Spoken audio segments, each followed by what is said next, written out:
Made in Module, le rendez-vous de l'initiative économique dans les Monts du Lyonnais.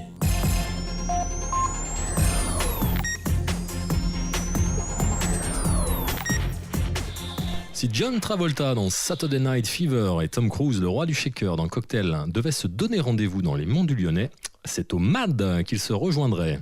Soirée à thème, karaoké, il vient de fêter ses 10 ans à la tête de cette discothèque de Saint-Martin-en-Haut. Pour nous en parler, nous recevons son gérant Sylvain Guyot. Bonjour Sylvain Guyot. Bonjour. Merci d'avoir accepté notre invitation. Alors Sylvain Guyot, autant le dire tout de suite, ni John Travolta ni Tom Cruise ne sont venus au MAD. En revanche, une bonne partie des jeunes et des moins jeunes des Monts du Lyonnais connaissent déjà l'établissement. Mais pour ceux qui ne sont jamais venus, est-ce que vous pouvez nous présenter votre discothèque ? Oui, donc le MAD, c'est le club des Monts du Lyonnais, c'est le seul. Donc on a un établissement qui a une capacité de 250 personnes à Saint-Martin et on a 2 salles. Deux salles, d'accord. Une première salle qui est vraiment identifiée piste de danse, c'est la salle principale. Et puis une seconde dans laquelle on fait plutôt du karaoké, mais c'est une salle qui est totalement équipée, donc on peut aussi passer de la musique et faire danser. Elle a été aménagée pour, donc voilà. Un mot sur le public aujourd'hui, qui vient vous voir, quelle tranche d'âge ? C'est assez distinct sur le vendredi, c'est plutôt une tranche assez jeune. Je dirais que c'est les 16-25 pour la plus grande partie. Et sur le samedi, c'est plus mélangé. C'est-à-dire qu'on a vraiment tous les âges qui viennent, ce qui est du coup un petit peu différent de ce qu'on peut voir à d'autres endroits. L'ambiance n'est pas tout à fait la même le samedi alors. C'est ça, musicalement, on va passer beaucoup plus de tout. On va aller autant des choses les plus récentes, tout en étant aussi dans les années 80. D'accord, des grands classiques. Au niveau de la localisation, on a dit Saint-Martin, à quel endroit exactement ? Quelle particularité votre établissement ? Alors on est un petit peu en dehors du village, mais on est tout proche quand même, on est dans le parc municipal. D'accord. Donc c'est en fait un manoir que la mairie a racheté pour pouvoir créer le parc. Et donc on est situé dans cet établissement depuis 22 ans.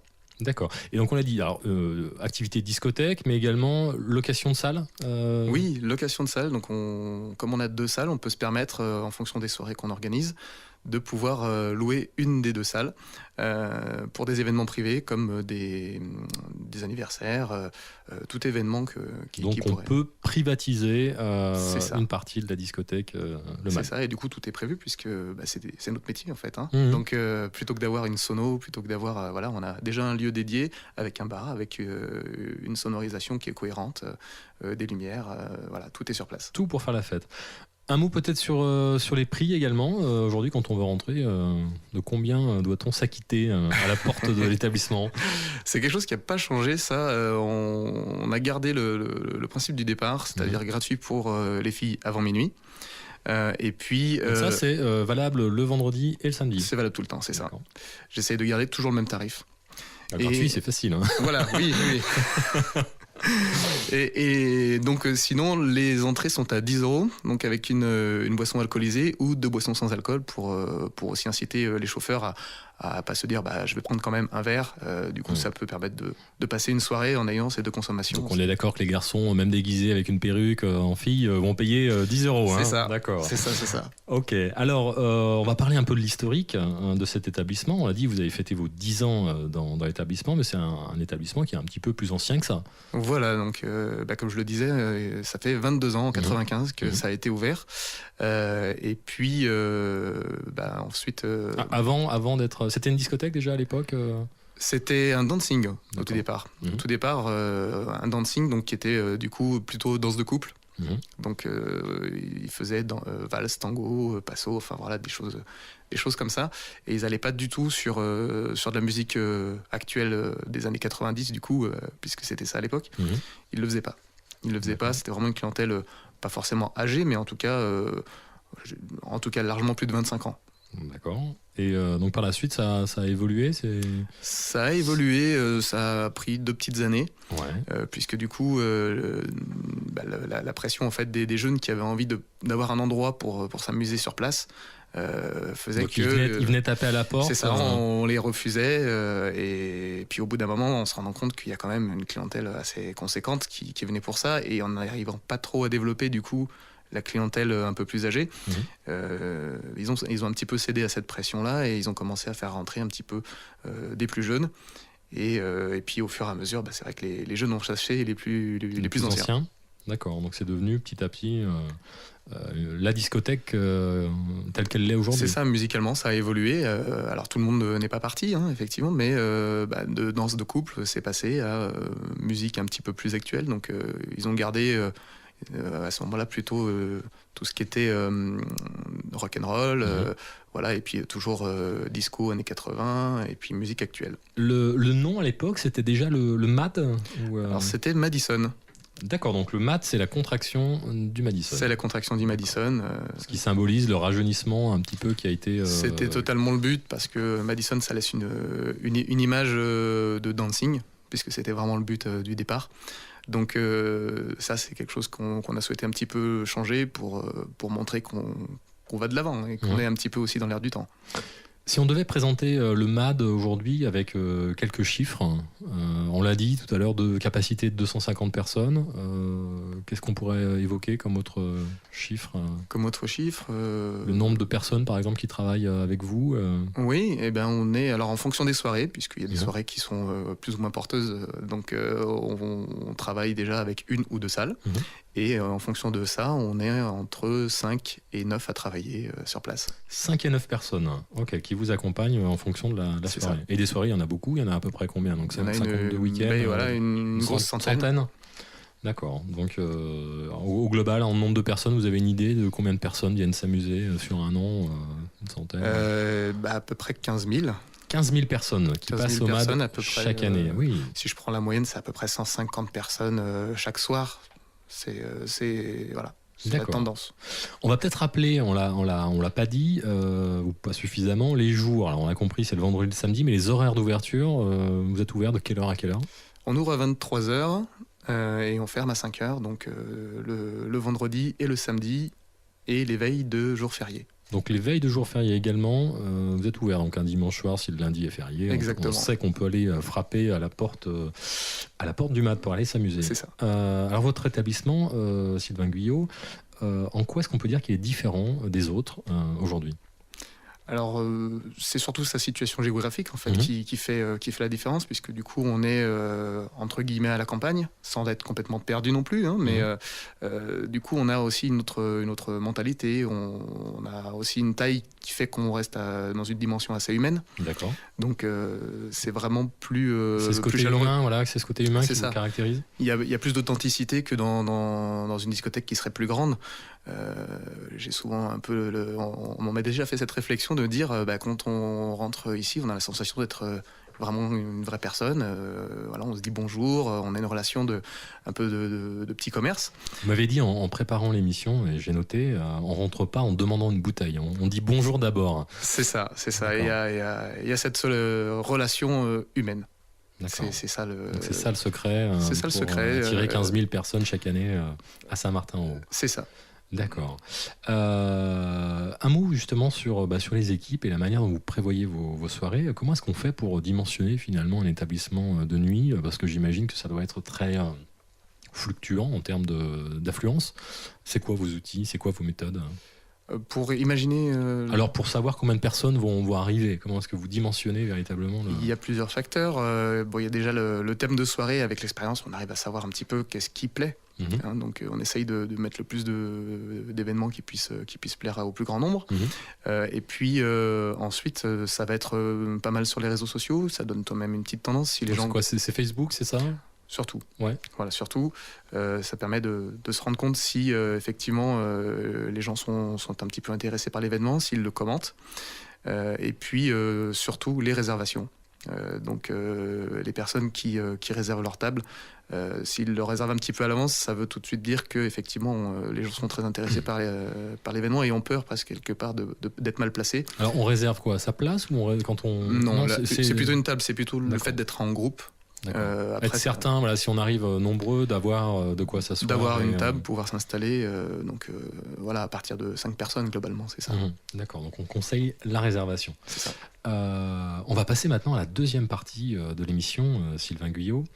en préparant cette émission, vous m'avez dit avoir une formation de productique mécanique. Alors finalement, comment est-ce qu'on devient gérant de discothèque avec cette formation et c'est quoi votre parcours? Il n'y a rien qui me prédisposait à faire ça et il n'y a pas de formation pour faire ça.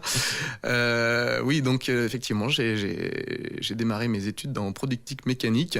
Et puis bon, je me suis rendu compte que travailler en usine, ce ne serait pas forcément quelque chose qui me plairait toute ma vie. Et j'étais passionné d'informatique aussi en parallèle, donc j'ai passé mon bac informatique. Et puis j'ai commencé à travailler dans ce domaine, dans une société d'édition qui faisait des logiciels et puis des jeux pour les écoles. D'accord. Voilà, et moi j'étais simplement technicien sur place. Voilà. Et suite à ça, j'ai commencé aussi en parallèle à travailler au MAD. Donc les week-ends.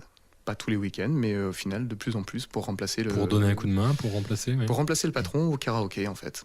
D'accord. Donc vous animiez la salle karaoké. La salle karaoké, voilà, c'était un peu mon domaine. En plus de votre activité professionnelle. Voilà. Et donc, comment s'est enchaîné votre expérience pour devenir finalement celui que vous êtes aujourd'hui, le patron de l'établissement? Eh ben, j'ai fait ça pendant à peu près 5 ans. Et puis, donc ça faisait à peu près 4 ans, le patron est venu me voir et il m'a dit, voilà, nous on cherche à vendre l'établissement parce qu'on arrive à une quarantaine d'années, on a envie de passer à autre chose. Et on a pensé à toi. Alors, c'est vrai que c'est surprenant parce que quand on se dit, vous aviez quel âge à peu près à cette époque? Et ben j'avais 24 ans, donc le temps j'ai pris à peu près 1 an pour reprendre en fait. D'accord, voilà. Donc assez jeune effectivement, on vous fait cette proposition et là, la réaction. Oui, c'est surprenant, enfin, on s'y attend pas du tout. Et puis surtout de voir la confiance qu'on nous accorde comme ça. On se dit, on va reprendre un établissement comme ça. C'est très particulier. Surtout quand on vient de l'informatique et de la productique. Complètement, oui, tout à fait. Complètement. Ok, donc finalement ça s'est fait, alors vous êtes tombé d'accord et vous avez repris cet établissement. Exactement, oui. Ok, et donc vous aviez continué à travailler, ça s'est passé comment les premières années? Oui, alors j'ai quitté d'abord mon emploi pour pouvoir démarrer, pour pouvoir gérer tout ce qui est bancaire, tout ce qui est, enfin voilà, en plus des notions que je n'avais pas. D'accord, vraiment le lancement, on va dire, de l'activité, vous avez tout plaqué pour vous consacrer à 100% à ça. Okay. C'est ça, et je me suis lancé. Je me suis lancé et c'est vrai que j'avais aucune expérience, enfin j'avais jamais demandé un crédit, même pas personnellement. Je vivais encore chez mes parents, enfin il n'y avait rien de... Voilà, je démarrais totalement dans la vie en fait. Donc c'est quelque chose qui m'a pris au cœur et j'ai eu vraiment envie de me lancer, quoi. Très bien. Alors, une discothèque aujourd'hui, ça se gère comment, votre quotidien par exemple dans la discothèque, quand on démarre sa semaine, est-ce que vous démarrez votre semaine le lundi matin comme quasiment tout le monde? Eh ben, c'est ce que la plupart des gens ne pensent pas. Effectivement, oui, je ne travaille pas que le vendredi et le samedi. Il y a, pour moi, 80% de mon travail, c'est de faire de la communication, de la publicité et donner envie aux gens de venir le week-end. Et du coup, oui, je commence le lundi, bien sûr. Alors, qu'est-ce qui se passe dans une semaine, pour être très concret, le lundi, le mardi Alors, ça va être aléatoire en fonction des semaines, parce qu'il y a un peu 4 étapes, il y a 4 semaines à peu près par mois, donc il y a des moments où on va être plus dans la publicité, d'autres plus dans l'organisation, donc ça va bouger un petit peu, mais effectivement, il faut que je mette en marche, en tout cas, au moins chaque semaine, toute ma communication sur les événements du week-end qui arrivent. Donc, même si je l'ai déjà démarré en amont, en faisant des tracts, en faisant plein de choses, il faut aussi que je fasse la promotion sur les réseaux sociaux, que j'invite du monde, que je le fasse, que je mette tout ça en avant. Donc, et ça prend beaucoup de temps aujourd'hui? C'est énorme. D'accord. C'est absolument énorme. On s'imagine pas forcément, ou au contraire, on s'imagine que vous postez un message sur Facebook et tout le monde arrive. Eh oui, mais non. Non. Il faut le diffuser de partout, en permanence le marteler, quoi. C'est comme j'ai l'impression qu'il faut le faire comme Coca-Cola, on le voit de partout. Et c'est pareil, il faut le mettre en avant autant que possible. D'accord. Donc 80% du temps consacré à la communication. Les 20% restants, oui. Qu'est-ce que vous faites alors? Les 20% restants, c'est tout ce qui est organisation générale, donc les plannings, puisque je ne force pas tout le monde à travailler tout le temps, donc on fait en sorte de pouvoir s'organiser pour que tout le monde ait une vie aussi à côté, ne pas travailler forcément tous les week-ends. Et puis tout ce qui est commande, tout ce qui est gestion aussi des artistes qu'on peut faire venir, tous les cadeaux qu'il faut prévoir pour chaque soirée. Donc en fonction de l'imagination qu'on va avoir sur chaque soirée, il faut envisager un kit cadeau, il faut envisager des animations. D'accord, donc les semaines sont finalement aussi remplies que les week-ends. Oui, je fais pas 35 heures. Très bien. Alors, votre fonds de commerce, c'est justement les soirées à thème. Les thèmes, j'imagine qu'il faut en trouver presque autant qu'il y a de week-ends dans l'année. Tout à fait. On en parlait tout à l'heure. Comment est-ce que vous faites pour les imaginer, ces thèmes, et comment est-ce que vous faites pour savoir si tel ou tel thème va bien fonctionner ? Oui, je réinvente pas la roue. De toute façon, il y a des recettes qui sont simples. C'est de suivre le calendrier et de voir, là on arrive sur Noël, on va faire quelque chose, une thématique sur Noël. On va mettre des chocolats, on va mettre des bonnets de Noël, on va faire une animation. Voilà, c'est pareil pour Pâques, c'est pareil pour plein d'autres moments comme Halloween aussi. Donc le calendrier, c'est le premier vecteur d'inspiration. Voilà, c'est celui sur lequel on regarde d'abord ce qu'il y a là avant de poser autre chose. De même pour les jours fériés, c'est tout des choses auxquelles il faut penser. Et puis par la suite je travaille aussi beaucoup avec les associations, c'est-à-dire que je permets aux associations de venir faire une soirée chez nous, et du coup eux gardent en gros les entrées, ils font des préventes. Donc vous arrivez à discuter avec les associations, vous partagez en gros la recette, c'est ça C'est pas exactement ça, c'est plutôt un système où eux vont faire la promotion de leur soirée pour faire venir du monde. Et grâce à ça, en fait, ça leur permet de se financer. Et moi, ça me permet d'avoir une clientèle que j'aurais peut-être jamais eue chez moi. Donc ça permet de faire découvrir, c'est l'intérêt déjà principal. Et puis ça permet aussi de réussir souvent une soirée, puisque quand les gens arrivent à fédérer autour d'eux tout ce monde, ça crée une osmose en fait. Quand les gens se connaissent, c'est toujours plus simple de faire la fête ensemble. Bien sûr. Voilà. Et puis après, pour les autres thèmes, c'est des choses que j'ai pu voir éventuellement ailleurs. C'est des choses qui sont dues à l'actualité aussi. Si c'est les élections, peut-être que je vais imaginer une soirée présidentielle. Pourquoi pas. Pourquoi pas. Voilà. Donc voilà, c'est tout des choses. D'accord. Et parmi tous les thèmes, toutes les soirées que vous avez pu faire, et elles sont nombreuses, quelle a été finalement la soirée préférée ? Il y en a beaucoup, mais si je dois en citer deux, je dirais qu'il y a Halloween, sur laquelle on a une grosse fréquentation, parce qu'on fait une animation en fait dans le manoir, puisqu'on a un étage au-dessus qui n'est plus utilisé. Et on fait une animation avec des acteurs, avec des lumières, avec... D'accord, donc ça attire tout de suite beaucoup plus de monde. Et voilà, depuis quelques années qu'on le fait, c'est un temps fort. C'est un temps fort, et puis c'est apprécié parce que personne d'autre ne peut le faire. Voilà, il n'y a pas d'autre établissement qui fait ça. Donc là, il faut réserver absolument ce soir-là. Ah là, c'est oui. il faut. Et est-ce que c'est la soirée finalement préférée, ou est-ce que vous en avez une autre ? Il y en a une, je dirais que personnellement, c'est pas forcément celle où il y a le plus d'affluence, mais ça a été là, on a fêté il y a quelque temps les 10 ans, que je tiens l'établissement. Et j'ai eu la surprise de voir énormément de monde se déplacer pour cette soirée, des clients qui d'habitude ne viennent pas forcément le samedi par exemple, ou des clients qui ne viennent plus beaucoup, mais qui ont tenu du coup à venir à cette soirée, et j'ai eu la surprise d'ouvrir la deuxième salle ce soir-là alors que je ne pensais pas le faire.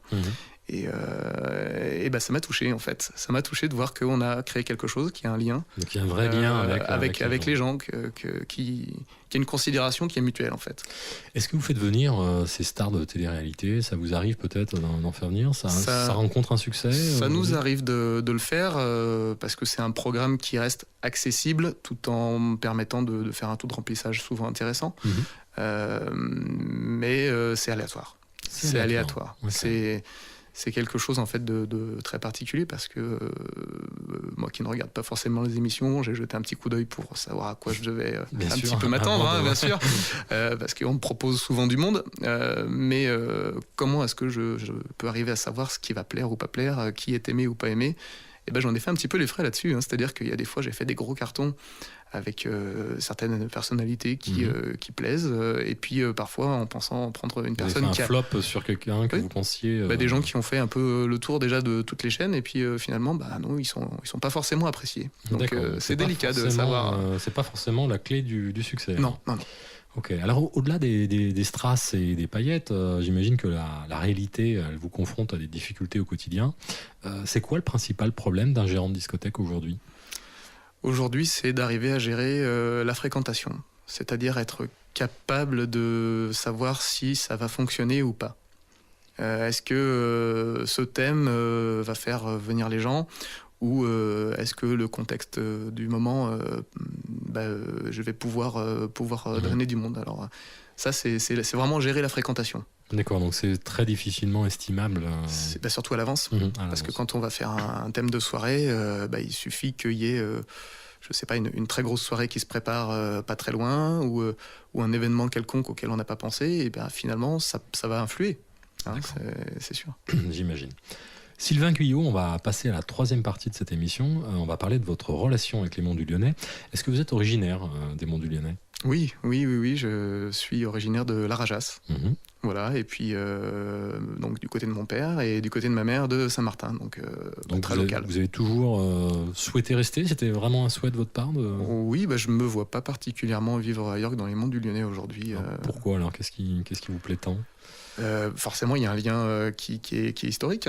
J'ai toujours vécu ici. Et puis après, forcément, en ayant vécu un tout petit peu en ville aussi pour mes études, j'ai pas trouvé un attrait particulier à y rester. Partir ailleurs, en ne connaissant personne, c'est pas quelque chose qui m'attire non plus. Donc voilà, je suis attaché au territoire. Alors justement, les gens du territoire, est-ce qu'il y a aujourd'hui un profil type de la personne, on va dire, qui habite dans les Monts du Lyonnais, qui vient en discothèque ?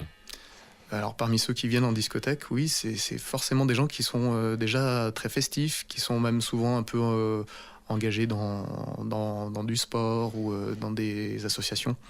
Voilà, c'est souvent un petit peu ces gens qui ont l'habitude de sortir un petit peu en groupe. Donc qui ont du lien social déjà fort. Oui. Quelqu'un qui est seul sort rarement en discothèque. D'accord. Donc c'est souvent... on voit souvent un peu les mêmes personnes venir, mais c'est souvent des gens qui, par exemple... qui viennent se regrouper ou se retrouver. Ça va être des gens qui font partie du foot, par exemple, ou on a eu le club de théâtre de Coise qui est venu, et ils ont tout âge pour autant. Voilà, c'est ce genre de clientèle-là en fait qui va sortir. Des gens qui aiment la fête. Ok, alors justement la fête des fois elle dégénère un petit peu. Les discothèques ont parfois, on va dire, mauvaise réputation, alcool, bagarre. Comment est-ce que vous faites vous pour garder une bonne réputation ? C'est quoi votre secret ? Alors notre secret c'est déjà la relation avec la clientèle, et puis la sécurité. Et quand quelqu'un a trop bu, ça se passe comment ? Alors ça dépend du contexte, mais quand quelqu'un a trop bu et qu'on le voit suffisamment à l'avance, on essaye de lui faire prendre l'air un petit moment, de gérer ça correctement. Et puis si quelqu'un a vraiment trop bu, on peut être amené à l'exclure de l'établissement. On n'a pas le droit de le conserver comme ça au milieu de la clientèle. D'accord. Est-ce que vous avez des liens avec la gendarmerie par exemple ? Ils viennent vous voir ? Oui, on a des liens avec eux, et puis c'est vrai qu'on a la chance que les liens soient bons, puisque du coup là j'ai vu d'ailleurs le nouveau major de Saint-Saint, et qui du coup nous a même plutôt félicité au final de la gestion de l'établissement. Et comme il est arrivé il y a quelques mois, il pensait que ça allait être compliqué, qu'il allait intervenir sans arrêt, et puis il a eu finalement la bonne surprise d'avoir très peu de soucis liés à l'établissement. Donc c'est très positif, quoi. Et ça fait plaisir aussi de dire qu'on le gère bien. Donc un bon point pour celui qui gère la sécurité chez vous alors. Oui, mais on a une équipe qui est stable. Mon chef sécurité travaille avec moi depuis 12 ans. Donc il était là déjà avec les anciens patrons même. Alors, gardez le lien avec vos clients, donc les habitants des Monts du Lyonnais. Est-ce que c'est facile aujourd'hui ? Comment est-ce que vous faites ? Est-ce que les gens sont fidèles à votre établissement ? Comment vous voulez fidéliser ? C'est quoi vos outils ? Oui, on a une grosse base de clients fidèles. Et puis c'est ça en fait, c'est cette relation avec les clients que l'on établit, comme un petit commerce. Voilà. C'est vrai que vous avez édité, j'en sais rien, des cartes de fidélité Oui, on a un système du coup informatisé avec une carte de fidélité qui permet en fait que chaque personne en fait puisse venir et avoir des avantages en venant chez nous, être récompensé pour son anniversaire et sa fidélité. Mais est-ce que les gens aussi bougent finalement un peu dans les mondes lyonnais? Est-ce qu'ils arrivent à aller voir ailleurs, vous faire parfois? Bien sûr qu'ils vont voir ailleurs. Hein. Et puis, je pense que c'est souhaitable aussi. On ne peut pas tout le temps rester dans le même établissement. Donc, je suis très heureux quand ils viennent chez moi régulièrement. Mais en même temps, je pense que si on vient tout le temps, au bout d'un moment, on se lasse aussi. Donc, c'est important, je pense, que chacun varie les plaisirs. Très bien. Sylvain Guyot, c'est la fin de cette interview. Je vais vous poser une dernière question et je la pose à tous les invités. Imaginez un instant que je puisse exaucer l'un de vos souhaits sur le plan professionnel aujourd'hui. De quoi avez-vous le plus besoin? Le plus besoin, ce serait que ça puisse durer encore 10 ans. Très bien, on vous le souhaite en tout cas. Sylvain Guyot, merci de nous avoir rejoints pour participer à l'enregistrement de cette émission ici dans les studios de Radio Module à Souzy. On vous souhaite donc une longue vie au MAD et on essaiera de passer une tête un de ces soirs pour vous voir. Ok. Et pour tous nos auditeurs qui voudraient réécouter cette émission ou la faire découvrir, je rappelle qu'elle est multidiffusée du jeudi au dimanche. Jeudi, l'entreprise, vendredi, le dirigeant, samedi, le lien avec le territoire et enfin le dimanche, l'intégralité de l'interview. Et si par malheur vous avez loupé une émission, retrouvez également tous nos podcasts audio sur le site internet www.radiomodule.fr et toutes nos vidéos sur notre chaîne YouTube. Enfin, n'hésitez pas à nous faire part de vos commentaires sur Facebook, nous aussi. Et puis sur tous les bons réseaux sociaux, on vous attend très très nombreux. Très bonne journée à tous. À bientôt. Bonne journée, Bateau. Au revoir. Au revoir.